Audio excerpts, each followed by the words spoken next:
నేనే శనీశ్వరుడు, కాలాన్ని పరీక్షించే దేవుడు, కర్మకు ఫలితం చూపించే న్యాయాధిపతి. నన్ను చూసి చాలామంది భయపడతారు. నా పేరు వినగానే కష్టాలు గుర్తుకొస్తాయి. కానీ నిజమేమిటో తెలుసా? నేను కేవలం న్యాయాన్నే పాటిస్తాను. నేను ఎవరికీ శత్రువు కాదు. తప్పు చేసిన వారికి పాఠం నేర్పేవాడిని మాత్రమే. మనిషి అహంకారంతో నిండిపోయినప్పుడు, డబ్బే ప్రపంచమని భావించినప్పుడు, ఇతరులను బాధపెట్టినప్పుడు, అప్పుడు నేను అతని జీవితంలోకి వస్తాను. ఎందుకంటే కష్టాలు వచ్చినప్పుడే మనిషికి నిజమైన జీవితం అర్థమవుతుంది. నీకు తెలుసా, సుఖంలో ఉన్నప్పుడు చాలామంది దేవుడిని మరిచిపోతారు, కానీ బాధలో ఉన్నప్పుడు మాత్రం ఒక్క క్షణం కూడా దేవుడిని వదలరు.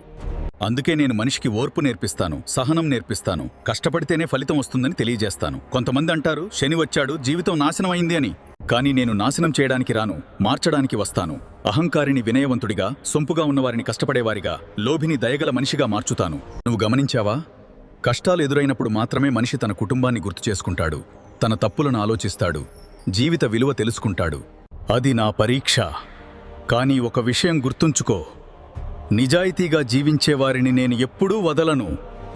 అలాంటి వారిపై నా కరుణ ఎప్పుడూ ఉంటుంది. శనివారం రోజున చాలామంది నన్ను ప్రార్థిస్తారు, నల్ల నువ్వులు దానం చేస్తారు, ఆవులకు ఆహారం పెడతారు, నూనె దీపం వెలిగిస్తారు. అవి నాకు అవసరం కాదు.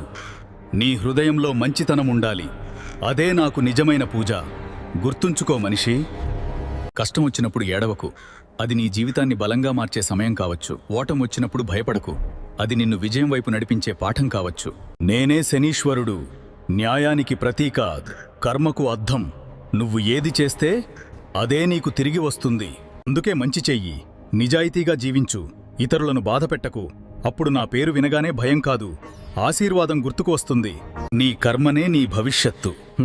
ధర్మం ఉన్న చోట నా అనుగ్రహం తప్పకుండా ఉంటుంది. ఓం శనైశ్చరాయ నమః. ఈ వీడియో మీకు నచ్చితే తప్పకుండా లైక్, షేర్, సబ్స్క్రైబ్ చేయండి. ధర్మం ఉన్న చోట శనీశ్వరుడి కటాక్షం ఎప్పుడూ ఉంటుంది. ఓం శనైశ్చరాయ నమః.